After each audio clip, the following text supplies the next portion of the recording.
What's up everyone, my name's Peter and I'm the Dungeon Doctor. Welcome to my channel where I discuss character building tips for Dungeons & Dragons 5th edition. If you enjoy listening to practical advice on how to build characters which are fun to play and make best use of the mechanics available in the game, then please subscribe so you never miss an episode. This is session 3 of the Monk Masterclass series, where I'll be presenting optimized builds for every single Monk subclass in Dungeons & Dragons 5th edition. In this session, we'll be continuing with our look at the Way of 4 Elements Monk by looking at how we can optimize for a damage dealing build with the explosive Way of Fire Monk. I've been really looking forward to showing you this, so let's get started. This build attempts to take the original Way of 4 Elements Monk and make it into a monk that can blast enemies with a combination of martial arts and fire damage. The result of this build is a monk that can quite literally go Nova during a fight. By Nova, we mean able to deal a lot of damage by expending a lot of resources very quickly. And this is a useful strategy if we're looking at taking out one or potentially a couple of very powerful enemies very early into the fight, giving us a strategic advantage for the rest of the battle. All that being said, let's talk about our ability scores. For this build, we are looking at doing a special multi-classing, so this is a monk which could be forgiven for going for the perfect trio of stats with a 16 in Wisdom, 16 in Dexterity, and a 16 in Constitution. This will give them the best key saving throw possible, as well as the best chance to hit with their high Dexterity. It maximizes their armor class, as well as maximizes their hit points. However, this does leave the character with very low charisma and very low intelligence, although their wisdom's pretty high, so, while they're maybe not particularly smart or, maybe not the nicest of people, they've maybe got a strong will and maybe a strong sense of honor, perhaps. It seems somehow familiar. For our race with this build, we've got two options that really stand out. There's Variant Human, with a particular feat that I'd want to get in martial arts. This will give the monk a superiority die that they can use to activate one of two different Battlemaster maneuvers from the Battlemaster Fighter subclass. If we were going down this route, I think I'd probably take the maneuvers Maneuvering Attack and Menacing Attack. Maneuvering Attack's really great because it kind of gives us a guaranteed positive effect on our battle when we use that superiority die. If it's just getting a spellcaster or a vulnerable ally out of a bad situation, I think is a perfect thing to have. As for Menacing Attack, of all the Battlemaster maneuvers, this one provides probably the best debuff effect that we can get in frightening an enemy. A lot of enemies don't have great wisdom saving throws, and when we hit them with Maneuvering Attack, it keeps them from moving towards us, and depending on our position, potentially stops them from moving towards our allies. So it's a great way to keep particularly melee-based fighters, or melee-based monsters, I should say, a far distance away from us, letting us deal with them from afar. The other race that really stands out for this build is Bugbear. They are very good at dealing a lot of damage in their first round, provided they can go before a monster that they're targeting. And because this build is quite high in Dexterity, there's a pretty good chance that they'll be able to do that. Because of this, they are pretty much an ideal choice for a Nova build. We'll also see that their increased reach from their long arms, which gives them an extra 5 foot of reach to all their melee attacks when it's their turn, actually combines pretty well with some of the features that we'll be getting through this build. We'll talk a bit more about that when we get to it, but I feel like Bugbear or Variant Human are both really strong choices for this. As for the background, I think we should relook at backgrounds that gives us stealth and potentially acrobatics as well. Stealth is just great on any dexterity-based character that isn't relying on armor, because that means that we aren't possibly dragging down the party's stealth checks by clanking around, and also it just makes us another option for infiltrations perhaps if a rogue needs someone to come with them on a particular mission. As for acrobatics, this character is actually a bit of a hit-and-run fighter for a lot of their career, and having acrobatics really gives us the ability to use our dexterity to get out of grapples and the like, so it's useful to have that option. At level 1, we'll be taking a level in Fighter. This is a very martially focused build, and so they'll have really trained to use all kinds of weapons and armour, and not just unarmed attacks. The great thing about starting with Fighter as opposed to Monk is it actually gives us 2 extra hit points when we start out, and I feel like for any melee focused character, just having that little bit of extra help is going to be very helpful in the long run. In addition, Fighter gives us Second Wind, which gives us another way to increase our hit points when we start to take damage, and just helps us be a bit more stable in those longer fights. Because we chose Fighter, instead of having Dexterity and Strength saving throw proficiencies, we'll be trading out that Dexterity for a Constitution saving throw. This is pretty nice because actually Constitution saving throws are pretty important, and through our Monk levels we're going to pick up Evasion as an ability, which makes our Dexterity saving throws in a sense reliable even if we don't succeed on them, as it will half any damage that we do take. And so I feel like even before we get to stuff like Diamond Soul through the Monk subclass, then we're doing pretty well on our saving throws already. For our fighting style, it's very, very tempting to go with unarmed fighting style, because this will give us a d8 damage die on our unarmed strikes from level 1, and that's going to combine really well with martial arts and flurry of blows, which we'll be picking up through the Monk subclass. However, because we're going to be making a lot of use of our Battle Master maneuvers, what I'd really want to go for is Superior Technique for our fighting style. Like with the feat we chose for Variant Human, Superior Technique gives us an additional superiority die, and it gives us one option from the Battle Master maneuvers that we can use that superiority die on.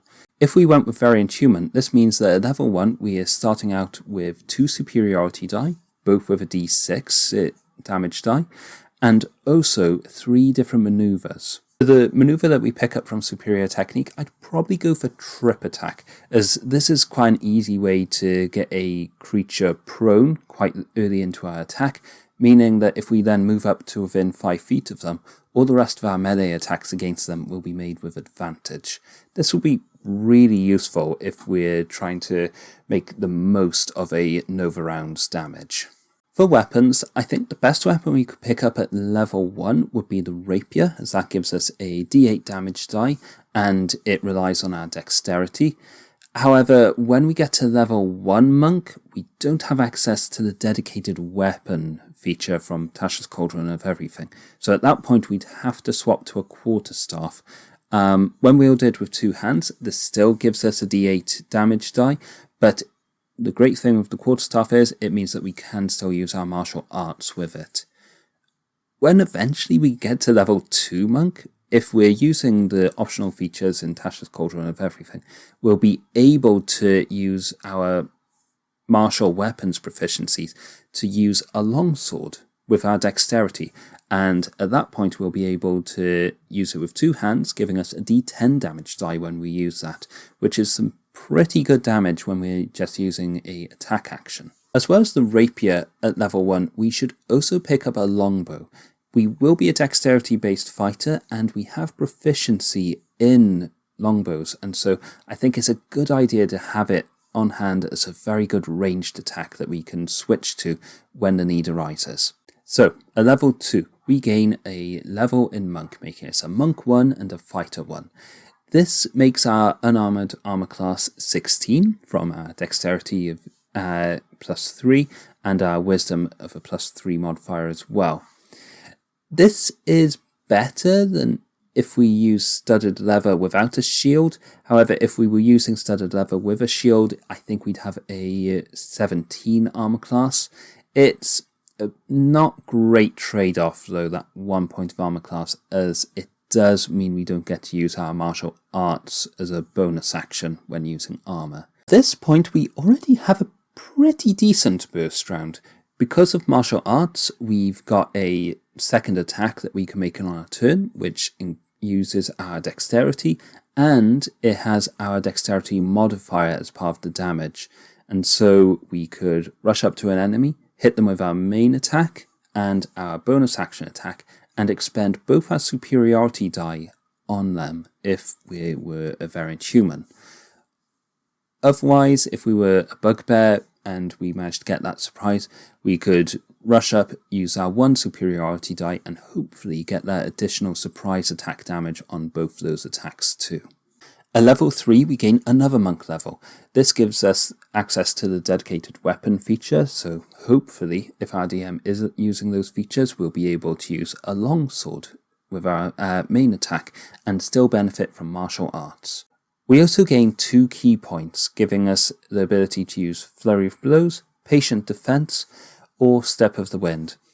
For a Nova build, I think the Flurry of Blows is what we're most concerned with here, as this gives us an additional attack on top of our martial arts attack that we'd be able to make with our bonus action, allowing us to make up to 3 attacks on a turn now. If we went with the variant human option, this would give us a maximum damage on our burst round of 1d10 from our longsword, 2d4 from our unarmed attacks, a +9 from the dexterity modifier added to those 3 attacks, and 2d6 damage from expending our 2 superiority die. This, if all these attacks hit, will give us an average damage of about 26.5 damage. In addition to this damage, we have the chance to knock a creature prone, or frighten them, or just reposition 2 allies on the battlefield. 26.5 damage is pretty good when we consider that at this level, baseline damage is about 12, using Treant Monk's usual calculation, and so we're able to double this in our first round of combat. After this first round of combat, our damage is still roughly about baseline as well, so we've got a pretty decent burst round, and then on following rounds we're still dealing decent damage. At level 4, we gain subclass the Way of 4 Elements. We have many different elemental disciplines to choose from, but just one speaks to this monk, the Fangs of the Fire Snake. This is what we get from the feature. When we take the attack action, we can spend 1 key point to make tendrils of flame extend out from us. This increases our reach of our unarmed strikes by 10 feet for the rest of our turn. In addition to this, when we hit a creature with such an attack, it deals fire damage instead of bludgeoning damage. Lastly, we can spend 1 key point when we hit with such an unarmed strike to deal an additional 1d10 fire damage. This is clearly quite an expensive feature, as in exchange for 1 key point, we're just getting additional range and changing our damage type. Meanwhile, if we want that extra damage, then we have to spend additional key on top of that, with 1 key equaling 1d10 fire damage. However, once we have Fangs of the Fire Snake active and we hit a creature, at least we are guaranteed that 1d10 fire damage if we do choose to spend the key point. So we are always safe in the knowledge that it's a good use of our key point. At this level, for consistent damage, we're probably better off using our longsword and then using Flurry of Blows with a cost of 1 key point. However, there are a few situations where Fangs of the Fire Snake is still useful before we get to those high levels. Firstly, it's effectively a ranged melee attack. This means that when we're in the midst of a melee with one creature and we want to attack a different creature who's maybe out of our usual reach, activating Fangs of the Fire Snake will allow us to hit them at a distance, and unlike with ranged attacks, we won't have disadvantage on that attack. This might not sound like much, however, a key part of being able to deal great Nova damage is being able to target a key enemy on the battlefield. If we're engaged with an enemy who isn't our target, then it doesn't matter so much if we're dealing Nova damage to them if they aren't the most important creature on the battlefield. Really, Fangs of the Fire Snake lets us target who we really want to target. However, when we aren't engaged with the enemy, Fangs of the Fire Snake actually gives us a great way to perform hit-and-run maneuvers on creatures. Because we have an increased reach of up to 15 feet, we can attack a creature from that distance and then move away from them without usually any fear of having an opportunity attack. Arguably, having that extra 10 foot of reach can save us 10 foot of movement moving up closer to that creature as well. And if we were performing a hit and run move with something like Step of the Wind, taking the disengage action, we'd then have to spend another 10 foot of movement moving away from them. So in a sense, activating Fangs of the Fire Snake as part of our action saves us that bonus action for Step of the Wind. It also lets us save 20 foot of movement as well, and at worst, we've still got a bonus action then for making an additional martial arts attack from a distance. So for monks that are looking to go down this line of a hit and run character that doesn't stay in melee for too long, it's a really good option. Additionally, having that extra reach combines really well with one of our Battle Master maneuvers, Menacing Attack. Because we're attacking a creature at a distance, if we land Menacing Attack and they fail their saving throw, they aren't able to move close to us. And so on consecutive turns, we continue to use Fangs of the Fire Snake to attack them at range without ever needing to get into melee with them, and also without really needing to fear them moving towards us as well. With this build, we aren't really building them to be a very tanky character, and so having the ability to hit them at a distance and then move away from them seems like an ideal strategy. The final reason why Fangs of the Fire Snake can be useful is if we haven't yet gained a magic weapon. Until we reach level 6 as a monk, our attacks aren't considered magical. So if we're dealing with resistance to non-magical damage, swapping to fire damage can often be really helpful. Also, I wouldn't really expect a fighter or a monk to have a magical weapon until at least they've reached maybe 5th level or higher, depending on your campaign and your dungeon master. So it's going to be quite useful at these low levels to activate that fire damage. Fire resistance is quite a common resistance in the monster manual, however, but we can usually anticipate which creature is going to be resistant to it. Typically things like devils or elementals and other fiends are going to resist it, and so it's usually pretty predictable who we shouldn't be using fire damage against. And while it's a very common resistance, it's also a very common vulnerability, so there are going to be a lot of use cases where it'll either give us extra damage or sometimes deactivate key features of creatures like a troll's regeneration. Finally, if we did go for bugbears as the race, our reach when we use Fangs of the Fire Snake will be up to 20 foot, which is pretty insane really, in terms of the amount of coverage it can give you on the battlefield. So, while getting extra damage out of this feature at low levels is very expensive, what it does give us is a way to act as a great hit-and-run striker in early levels and also be able to target key enemies in combat. However, at this point, if we do use Fangs of the Fire Snake as part of our burst round of damage, we could use one key point to activate it, another key point to deal that extra d10 of fire damage if and when we land a hit, and then the last key point we would probably use to activate Flurry of Blows for that extra attack. At level 5 we're going to gain another monk level. This makes us a monk 4 and a fighter 1. I think the most important thing at this point is getting the +2 to our dexterity, taking our dexterity score up to 18. This will improve our hit rate, it will improve our damage, it will also improve the saving throw DC of our Battle Master maneuvers. At level 6 we get another level in Monk, taking us to Monk 5, giving us that all-important extra attack. It also gives us access to Stunning Strike, which at this point I don't see being too important to our character. However, we've got decent wisdom of a 16, and so we are going to be able to activate it at least reasonably reliably. Although, interestingly, if we use Fangs of the Fire Snake, we're able to hit a target at a distance of 15 feet and still use the stunning strike effect because it's a melee attack.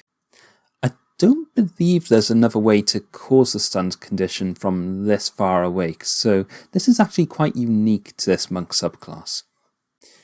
A level 5 monk, our martial arts die also increases to a d6, which increases the damage that we can deal with our Fangs of the Fire Snake and our other unarmed attacks. This is very welcome, as up until this point we've been using just a d4 damage die for all of these attacks so far. And it also makes not taking the unarmed fighting style at level 1 that bit much less painful by having it effectively just one less average damage from our damage die. At this point we have 5 key points every short rest. So if we spend 1 key point of Flurry of Blows, we can make up to 4 unarmed strikes on our turn. If we spend a second key point, we can activate Fangs of the Fire Snake as well. And so if 3 out of 4 of our attacks that we are making during this round hit, we will still have an additional 3 key points that we can spend on the additional fire damage from Fangs of the Fire Snake, potentially giving us a guaranteed extra 3d10 damage. In addition to this, we can also spend our 2 superiority die for additional damage. This burst round is very resource heavy, meaning that once it's done, we have nothing left besides our normal monk features. However, having the chance to deal a guaranteed 3d10 damage to a creature in addition to our normal damage as a fighter monk is a good start to our burst damage, and we'll see that with every single level up of this character, we're going to be steadily building and building on top of this burst round. Currently, our burst round of damage looks as follows. If all of our attacks hit, we'll get 4d6 damage from our unarmed strikes. We'll have a plus 16 from all 4 having plus 4 dexterity modified to their damage. We'll be adding the 3d10 from the 3 key points we spend on Fangs of the Fire Snake, and we'll add an additional 2d6 from our superiority die, amounting to an average of 53.5 fire damage. This is again double the baseline damage at this level, and a lot of these resources are only used up when we actually land the hit, so if we don't land many hits on this burst round, we're still having that key and Battle Master maneuvers that we can then expend at later parts of the battle. However, if we compare this to how baseline damage is calculated, we see a lot of advantages to it. Baseline damage uses a ranged spell attack and assumes that you've got a concentration spell active on a creature. Our damage that we're dealing doesn't require concentration, so we don't have to worry about that being dropped. In addition to this, our attacks are at range, so it still has most of the flexibility of ranged attacks that we see with baseline damage. But while we have that flexibility, if a creature is in melee with us, we don't suddenly have disadvantage to our attack like a warlock might. And that's because it's a ranged melee attack, and so we're still able to hit without worrying about disadvantage on our attacks. So because of this, I would say that our kind of baseline damage and our Nova round damage is actually probably very reliable. In addition to this, if we compare what we're doing with how other characters get their Nova damage, such as paladins, who can potentially burn through a lot of their spell slots in a single round of combat just to Divine Smite everything. Well, with our character, all our resources come back on a short rest. Meanwhile, the paladin, who's spent all their spell slots in one round of combat, could be looking at a very long adventuring day without any resources coming back throughout it. Depending on the table, short rests actually might be in plentiful supply, and so with that in mind, we could potentially get off these Nova rounds in anything from every combat to at least 1 in 2 combats, for example. I think that's actually pretty good in a Nova round. As this does depend entirely on your group, it does pay to know, how often short rests are typically going to be taken. So if you're with a group that you've played with for a while, then you're probably going to have a good feel for whether you're going to be able to get off Nova rounds off in a single adventuring day. So, at 7th level, we're going to return to Fighter, and this gives us Action Surge, which improves our burst round of damage significantly. When we use Fangs of the Fire Snake, all our attacks on that turn benefit, and so we'll be able to use our extra attacks from our Action Surge in combination with that as well, meaning that we get a total of up to 6 attacks on our round, a range of up to 15 or 20 foot distance. And then following from that, at level 8, we're going to pick up yet another fighter level to gain the Battle Master Fighter subclass. At this point, I like to think that our Firebenders really had a breakthrough in terms of their strategic cunning in battle, and suddenly they are able to pull off many more maneuvers than they used to, and consistently do that either throughout a long combat or activate lots of them in a single round as well. And suddenly they're coming across as this pretty impressive martial artist. As a Battle Master, we gain 4 additional superiority die, and each of these will be a d8. In the rules as written, the d6s that we got from feat or our fighting style will remain as d6s. Personally, as a DM, I would rule that these d6s will probably become a d8 at this point, as it gets a bit fiddly trying to track 2 different sets of superiority die, and I don't think it makes a lot of sense that these other superiority die aren't upgraded when you gain the subclass. However, for purposes of damage calculations, we'll assume that those do stay as d6s. When we pick up the subclass, we also gain 3 additional maneuvers known. For this, I would pick Precision Attack, Ambush, and Disarming Strike. Precision Attack is great at turning misses into hits. Between this and Focused Aim from Tasha's Cauldron of Everything's Optional class features for monks, we'd have 2 different ways to boost our hit rate. It's not necessarily worth the resource cost of using both. However, if we really need to land a hit on a high armor class monster, or at a critical point in a battle where we think we can defeat a creature before it gets its turn, then I think there are uses for it. The ambush maneuver gives our monk a way to improve their stealth scores that much better. Between this, proficiency, and their high dexterity, this monk could actually be really competent on a stealth mission. Ambush also lets us boost our initiative, which, if we chose the Bugbear race, it's going to make a huge difference for being able to activate our surprise attack feature. I think it might depend a little bit on whether our DM will allow us to use Ambush after we know what the other creatures have rolled in initiative or not. However, if we've rolled pretty low and are reasonably confident that getting a higher initiative is going to make a difference to the battle, it's probably going to be worth using that maneuver. Lastly, I've chosen the maneuver Disarming Strike. This is a more circumstantial Battlemaster maneuver. However, I think on the right enemy, it's really good. Against spellcasters, it can let us disarm them of their spell focus or a important item or MacGuffin that they might be holding. Meanwhile, for weapon users, there's a good chance that they'll drop whatever weapon they're holding. In both cases, as a monk, we've got more than enough movement to be able to then move up to that creature and use our object interaction on our turn to pick up that item and then hopefully run away from the creature with it. This can be debilitating for a lot of enemies, and I think it makes a good alternative to both menacing attack and trip attack for a lot of ways to shut down certain enemies. Now, when we look at our resources as a whole, we have 6 superiority die if we went for variant human, or 5 if we went for a race like Bugbear. We also have 5 key points.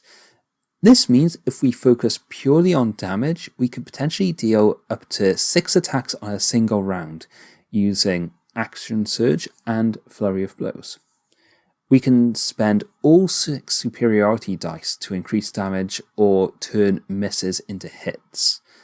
We can also spend 2 key points on Flurry of Blows and initiating Fangs of the Fire Snake.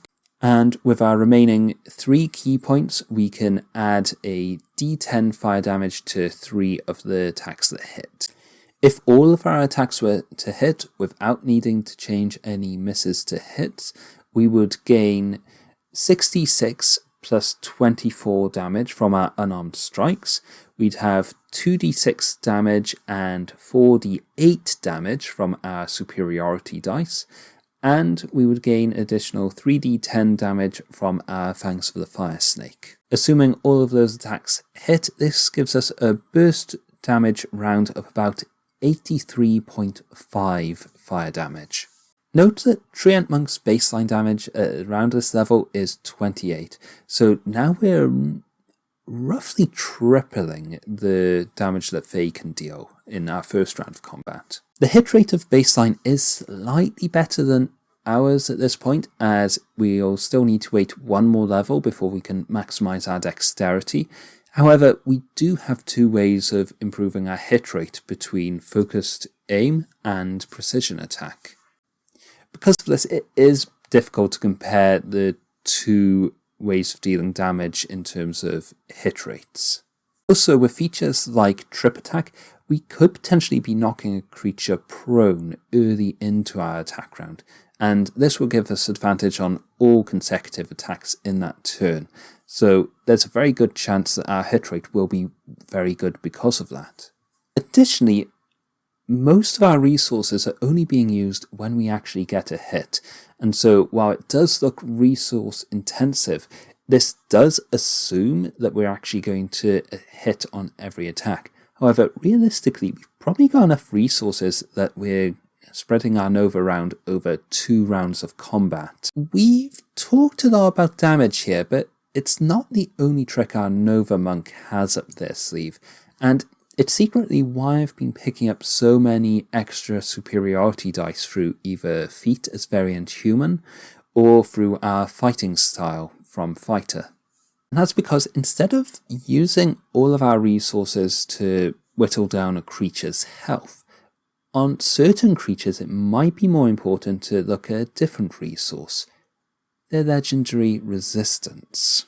For those that don't know, there are particularly powerful creatures in the game of Dungeons & Dragons that have a feature called Legendary Resistance. What this lets the creature do is effectively ignore the result of a saving throw that they've made up to however many times they've got Legendary Resistance.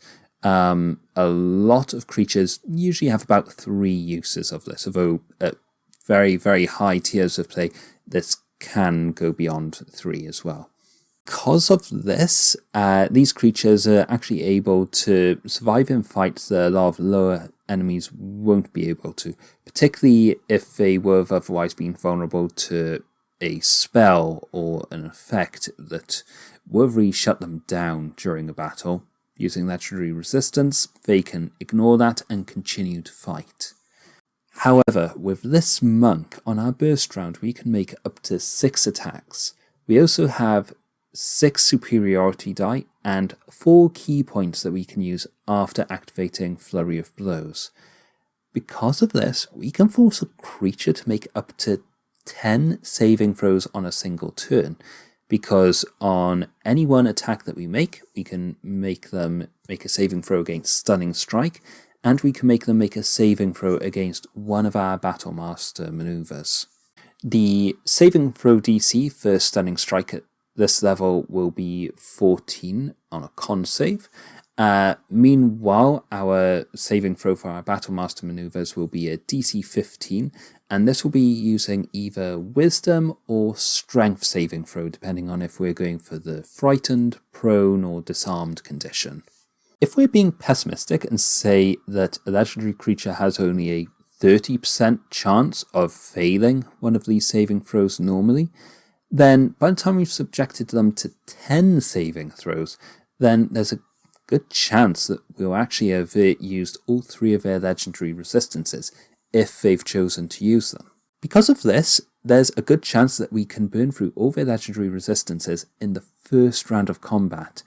And that's great because it actually sets up the rest of our party, particularly spellcasters, for them being able to attack them with their powerful spells without fear of the effects just being shaken off.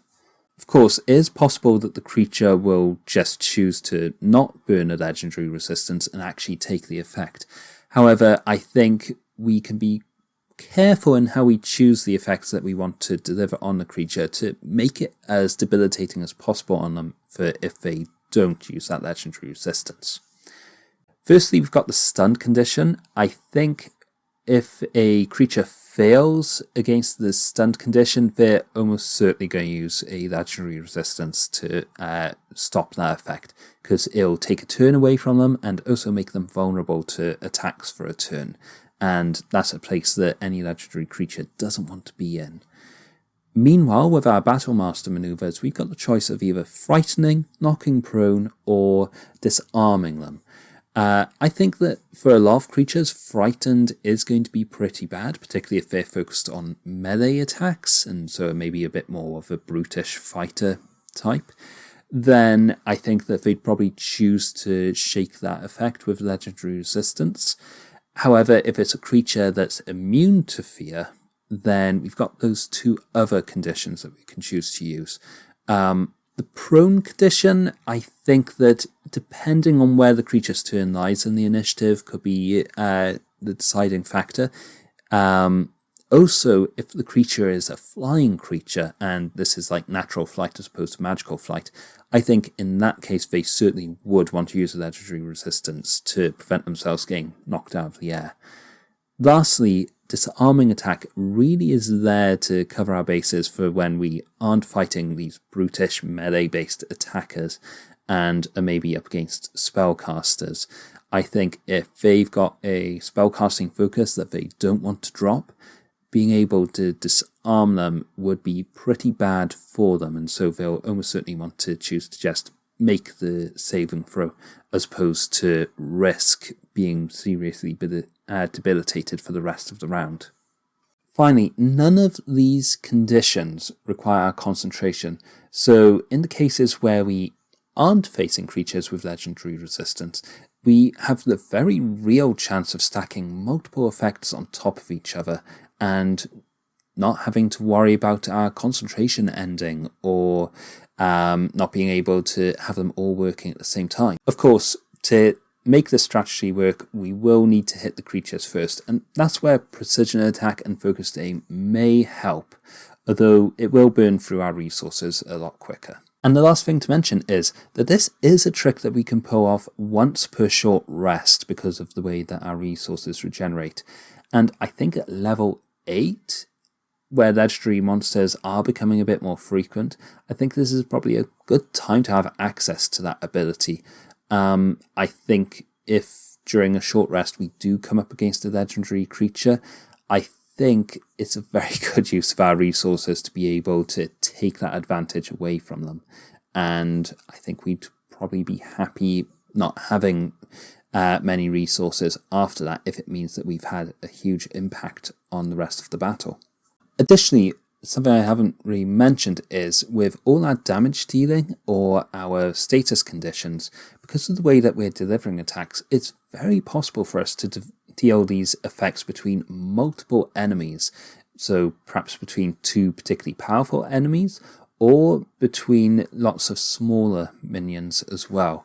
And so really we've got an answer to a lot of different combats with this character. However, the one important feature I forgot to mention with Battle Master is so important to this character. While we were training to bring down legendary monsters, we found time to learn a proficiency in artisan's tools of our choice. I think for this character, we'd pick up cooking utensils just so we could make ourselves the perfect cup of tea after the fight is over. Next, at level 9, we're going to take one last level of fighter, This lets us max out our dexterity at 20, making our Battlemaster maneuver saving throws that much better, and also it lets us make our hits much more reliably.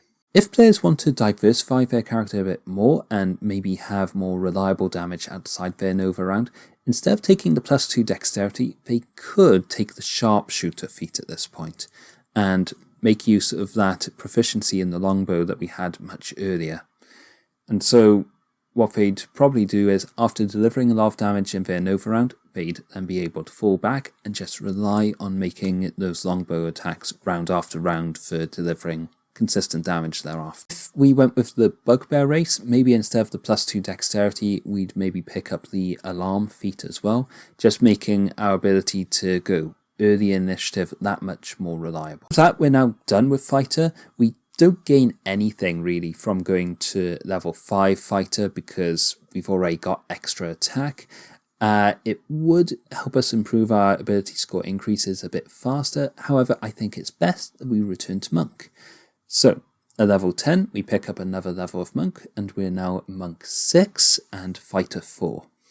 With Monk 6, we gain Key Empowered Strikes. This makes all our unarmed attacks magical. Note that until now, our unarmed strikes were either dealing fire damage or just bludgeoning damage, and both of those do often have resistances. Hopefully we will have picked up maybe a magical longsword before now, and that will have helped us deal with magical resistance before. However, if not, we've now got a very reliable source of damage available to us. We also gain an additional boost to our speed, so our movement speed at this level is 45 foot. We also gain our second subclass feature from Way of 4 Elements, and I think for this, we're going to pick up Shatter. For people who are familiar with the Last Airbender show, there's a character called Sparky Boom Man, who effectively shoots out lasers from his forehead and creates large explosions. I think this is pretty much the ability that our character has picked up at this level. While we're not primarily worried about it dealing area of effect damage, it can't be denied that up to this level we've had great single target or couple of target damage. However, as soon as we're dealing with crowds, we can't really deal a lot of damage to them all at once, whereas this ability gives us that chance to. Not only this, but because we picked up fighter levels earlier, we've got that wonderful ability to use Action Surge in combination with spell casting, and so we can potentially cast Shatter twice on our turn to deal a lot of concentrated damage to a crowd of enemies. This is a circumstantial ability on this monk, but I think it's useful to have as in our back pocket. We also gain an additional key point, so now we have 6 key points, and this is just going to keep adding into our resource pool. Every time we level up in Monk, it just makes our burst round damage that much more powerful, and I think that can often be a problem with a lot of burst damage builds, in that they can often run out of steam once they've gained their initial features. Every time this monk picks up a key point, that's either another attempt to stun an enemy, another d10 of fire damage, or it could just be another use of focused aim to guarantee a hit where they wouldn't have otherwise. At level 11, we have 7 levels of monk. This gets us evasion, stillness of mind, and another key point. Dexterity is really high on this character, but even if we do fail a saving throw, having evasion means that we just take half damage. And in addition to this, we have that pretty good con saving throw earlier of +7. So I think against a lot of damaging effects that tend to rely on strength, dexterity, or constitution, we're going to be doing pretty well. Meanwhile, those wisdom saving throw effects that can cause us to be frightened or charmed, we do have a chance to shake those off with stillness of mind, provided we can use our action to use it.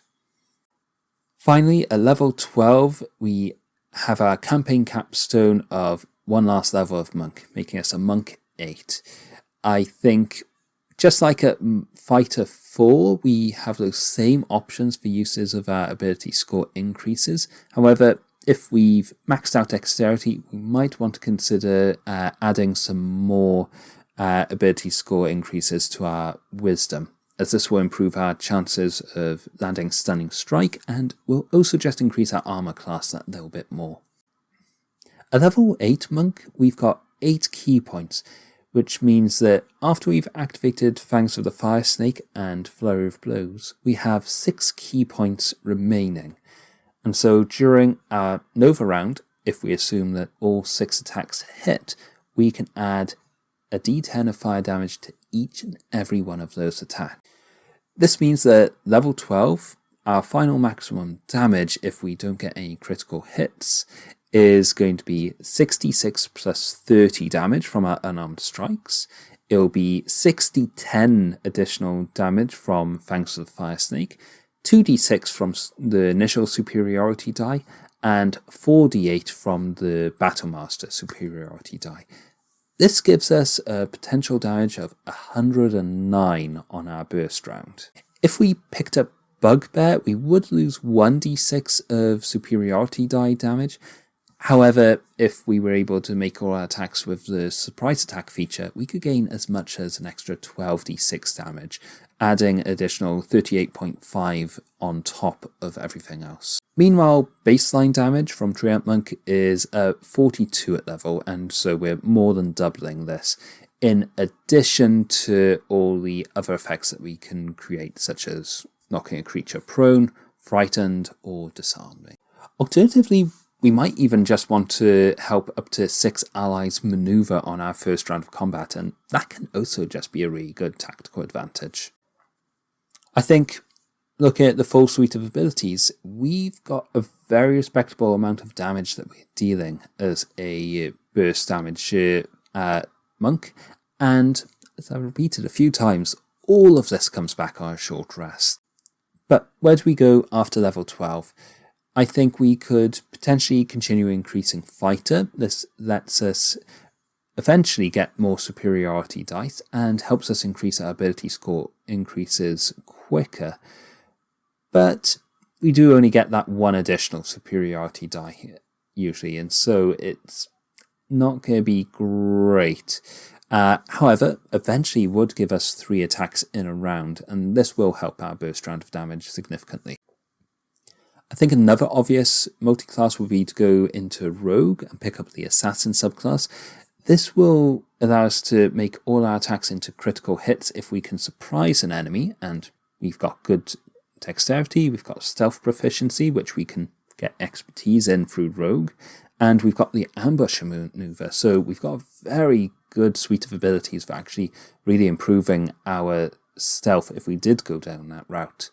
Another great subclass for us is Gloomstalker Ranger, because on the initial round of combat, we'd be able to make effectively 2 additional attacks, and so that's already going to improve our Nova round of damage immediately. Because of this, I think by the time we reach level 20, we could potentially have 4 levels in Ranger for Gloomstalker and 4 levels in Rogue for Assassin, and still have some really good ability score increases from rounding them off to level 4 in each case. I don't like relying too much on surprise as a way of dealing damage, so I'm not too keen on the Rogue element of this. But that being said, I think that you could probably take Gloomstalker Rogue and attach it to any monk and get a really big benefit. As for the other possible multi-classes like Cleric and Druid, they are good dips, but I don't think they really add much to our damage, and so they aren't really bringing anything unique to the table. As for how I'd go on this, I'd probably keep increasing Monk. This will get us at least 2 additional ability score increases, so there's no reason why we couldn't necessarily max out our wisdom by the time we reach level 20. At 15th level, it would also give us the ability to fly through our Wherefore Element subclass, which, combined with Fangs of the Fire Snake, is actually great for a hit-and-run character anyway, and because nothing in our burst round is relying on concentration, we can keep fly going without too much worry. Also, because we went with Fighter at first level, we've got some really good Constitution saving throws, when we gain access to fly, and so we don't necessarily have to worry too much about being knocked out of concentration when we are airborne. Although, if we do, we have slow fall as well, so really, it's just a great ability for us to have. It also really brings to mind those scenes in Avatar The Last Airbender where Firebenders were powerful enough that they could actually propel themselves through the air using their firebending. We could also upgrade Shatter to Fireball, and, well, it'll be very late game to be getting Fireball, because we've got Action Surge, we've got that ever useful ability to throw 2 fireballs on a single round of combat, which, when the situation presents itself, is going to have a big effect. Although it's probably tempting to maybe take Elemental Attunement and swap that out for Shatter if we did look at that option, because the thunder damage that Shatter does is always going to be very reliable for us. We'd also gain access to great features like Diamond Soul, which makes up for the fact that we didn't have Dexterity saving throw proficiency earlier into our career, and so we'll eventually be able to make those Dexterity saving throws with Evasion that much more reliable later on. We'd also end our career when we get to level 20 with 16 levels of Monk, which means we've got a key pool of 16 key points. At level 12, we saw that with 8 key points, we had the ability to focus on either dealing a lot of damage or dealing a lot of control effects on a single round of combat. However, when we reach level 20, we could actually do both. In addition to using a key point to add d10 fire damage, we can on the same turn attempt to stun a creature as well. And so now they're having to combat with both these control effects, burning through their legendary resistances, as well as the fire damage, which is constantly bringing down their health, putting them in a very bad situation. So I think by the time we get to level 20 with this full suite of abilities, I think we've got a character who can actually really shut down just that one particularly nasty creature on the battlefield. And I think that's actually going to potentially make for a really fun character to play. And in addition to that, they've got all these Battle Master maneuvers, which really lends itself to this very technical monk fighter, which I think the monk subclasses often miss the opportunity to deliver on. This concludes the builds I wanted to look at for the Way of 4 Elements Monk, but what did you all think? Is there anything you would have handled differently? Do you think I've actually managed to save the 4 Elements Monk by presenting these 2 optional builds? Please let me know your thoughts in the comments below, and I'll do my best to respond to them, although any and all comments are very welcome, and I can pretty much guarantee I will respond to them. If you liked this video, I hope you'll consider subscribing to my channel. I'm hoping to upload new videos on a weekly basis, though the last couple of weeks have been particularly busy for one reason or another. For the next session of my Monk Masterclass, I'm intending to look at the Way of Long Death Monk. I've got 3 builds currently in mind for this subclass, but I will share just one of those next week. The Way of the Lycanthrope. But that's all I got for this week, and I hope you enjoyed it, and I look forward to seeing you next time.